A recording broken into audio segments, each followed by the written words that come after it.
Good evening বন্ধুরা, আপনারা কেমন আছেন? আশা করি সবাই ভালো আছেন, আমিও ভালো আছি। আবার নতুন একটি ব্লগে আপনাদেরকে অনেক অনেক স্বাগত জানাই। দেখুন, আমার ছেলে আমাদের করে 3টি বিড়াল আছে, তো বিড়ালের বাচ্চাগুলিকে একদম শান্তি দিচ্ছে না। আসার পর থেকে বিড়ালের পিছে বিড়ালের বাচ্চাগুলোর পিছিয়ে লাগছে যে ওদের ঘরে জায়গাই দিচ্ছে না, ওদের ঘর থেকে আউট করে দিয়েছে। আর দাদু দোকান থেকে ঘরে আসার সঙ্গে সঙ্গে দাদুকে দেখুন কি ঘাম, আমার বাবার শরীরে না অনেক ঘামমাচি হয়েছে, তো আমার বাবার শরীরে ঘামমাচি পাউডার মাখিয়ে দিয়েছে। আমার ছেলে কি আদর করছে আমার বাবাকে, তো দেখুন কি সুন্দর করে পাউডার লাগিয়ে দিয়েছে। তো মা বলছে যে সার্থক, তোমার নাতি তোমাকে পাউডার মাখিয়ে দিচ্ছে। বলুন তো কার ভাগ্যে ওরকম হবে। দেখুন দাদুকে কি আদর করছে, পুরা শরীর হোয়াইট করে দিচ্ছে। তো আমার মা বলছে তোমার জীবনে সার্থক। অ্যাকচুয়ালি না আমার ভাই নেই, তো তার জন্য আমার মা বলছে যে তোমার জীবনে সার্থক। তো আমি আসছি আমার বাবার বাড়িতে, আর আমি এখন যাব আমার মার বাবার বাড়িতে, আমার মামার বাড়িতে যাব। তো অনেক দিন হয়ে গিয়েছে আমার মামার বাড়িতে যাওয়া হয়নি, প্রায় 2-2.5 বছর হয়ে গেছে। তো আমার মাকে বলছি চলো মামার বাড়ি থেকে অল্প ঘুরিয়ে আসি। তো আমাদের ঘর থেকে আমার মামার বাড়ি বেশি দূর নয়, প্রায় 5 কিলোমিটার দূর। সানডে ছিল, সব দোকান মার্কেট একদমই বন্ধ ছিল, টুকটাক কয়েকটা দোকান খোলা ছিল। তো আমরা অল্প স্বল্প জিনিস কিনে তারপর আমরা মামার বাড়িতে চলে এসেছি। ওটা হলো আমাদের মামার বাড়ির যাওয়ার রাস্তাটা, ওটা প্রায় পৌঁছিয়ে গেছি, একদম ট্রেন লাইনের কাছে আমার মামার ঘরটা। তো অলরেডি আমার মামার বাড়িতে পৌঁছিয়ে গিয়েছি, ওটা হলো আমার মামার বাড়ি। অনেক দিন হয়ে গিয়েছে যে মামার বাড়ি আসা হয়নি, তার জন্য না আমার মামি না অনেক কিছু রান্না করে রেখেছে আমাদের জন্য। তো মামার বাড়ি আসলে না খুব ভালো লাগে। কি আমাদের ঘর থেকে না, আমি যখন পড়তাম না তখন আমাদের ঘর থেকে না কলেজটা অনেক দূর হতো। তখন আমি আমার মামার বাড়ি থেকে আমি এক্সাম দিতাম কলেজে গিয়ে। তো আমার মামার ঘর থেকে কলেজটা বেশি দূর ছিল না, প্রায় 10 মিনিটের রাস্তা ছিল। তো আমাদের ঘর থেকে আসতে আসতে অনেক লেট হয়ে যেত, ঠিক টাইমে গাড়িও পেতাম না। তার জন্য কি মামার বাড়ি থেকে আমি রানিং করতাম। দেখুন আমার মামি এই গরমের মধ্যে রান্না করছে।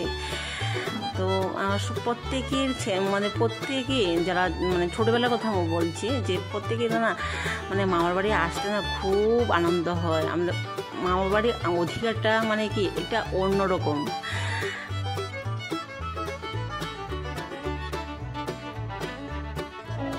তো এসে দেখি না মামার বাড়ির যে ক্যাম্পাসে চারিপাশটা এই যে পাড়াটা টোটালি অন্যরকম হয়ে গেছে। আগে এসব অনেক কিছু হয়ে গিয়েছে, রাস্তাঘাট অনেক পাকা হয়ে গিয়েছে, অনেক ঘর বাড়ি হয়ে গিয়েছে। আগে ছিল না, কম ছিল ঘর বাড়ি।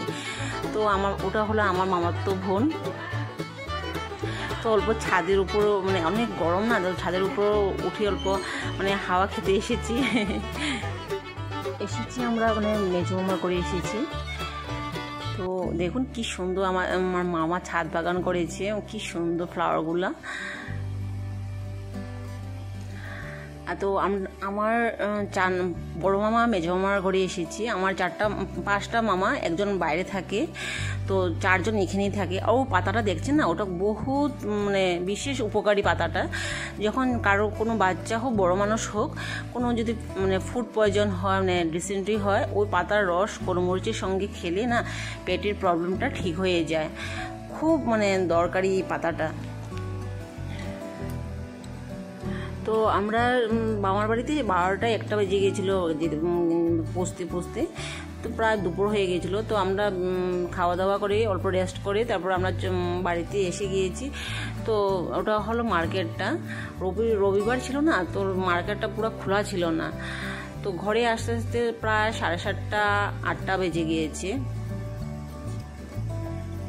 এসে আমাদের পাড়াতে একটা বাজার আছে, ছোট একটা বাজার আছে, তো ও বাজারেই আমার বাবার দোকান আছে। তো আমার ছেলে এসে দাদুভাইকে বলছে, দাদুভাই আমি আইসক্রিম খাবো। কি বলবো, ওখানে এসে না আইসক্রিম লাভার হয়ে গেছে। একটা পরে একটা ডিমান্ড করেই যাচ্ছে দাদুকে, দাদু আমার ম্যাঙ্গো আইসক্রিম দাও, আমাকে চকলেট আইসক্রিম দাও, আমাকে আমলের আইসক্রিম দাও। ইস রাম! আর আমার বাবা আদরে দাদু মানে নাতি ডিমান্ড করছে দেবো না, এটা কোনো হয়? তো একটার পরে একটা আইসক্রিম দিয়ে যাচ্ছে, অল্প অল্প খেয়ে আর ফেলে দে, এইরকম কাণ্ড চলছে। তো প্রত্যেকটা দিন আইসক্রিম, তো আইসক্রিম খেলে তো ওর কাশিও হবে আর বুকে কফ জমা হয়ে যাবে। মানে দাদুভাইও বুঝে না, আমার ছেলেও বুঝে না, এইসব চলছে কাজ। এতদিন পর নাতি আসছে, তো মানে এত আদরের নাতি বলছে দেবো না, এটা কোনো হয়? প্রচণ্ড গরম, তার জন্য নাকি ও আইসক্রিম মানে খাচ্ছে। ঘরে থাকলে না এত আইসক্রিম খায় না, আমি এত আইসক্রিম দিই না, কিন্তু ওখানে আসলে আমি নাও বলতে পারি না আমার বাবাকে, কি বলবো আর, অল্প অল্প খেয়ে ফেলে দে। চলুন ঘরে যাই। তো ঘরে এসে দেখি আমার মেয়ের বোন উপস্থিত। তো ও ঘরে আসার কথা ছিল, আমিও বলছি যে ও তুই চলে আয়, তো অনেক দিন হয়ে গেছে তো বাচ্চাটাকে দেখি না। তো ও আমাদের সঙ্গে মামাবাড়ি যাওয়ার কথা ছিল, যেতে পারেনি, কারণ কি ওর একটা ইনভাইট ছিল অন্নপ্রাশনে, তার কারণে ও যেতে পারেনি। ও বলছে তোরা যা, আমি পরে যাবো মামার বাড়িতে, তার জন্য মামার বাড়িতে ও যেতে পারেনি। তো দুই নাতি আমার মার বাবার ঘর গরম করে দিচ্ছে, দুই নাতি মিলে দাদু ভাই আর দিদুনের সঙ্গে কীর্তন করবে। আর আমার বোনের হাতের রান্নাটা খুব টেস্ট, তার জন্য ও রান্না করতে পুরো ব্যস্ত হয়ে গেছে। আমার ভিডিও যদি ভালো লাগে, আমার বোনের হাতের রান্না খুব টেস্ট, আমার ভিডিও যদি ভালো লাগে প্লিজ কমেন্ট করে জানাবেন।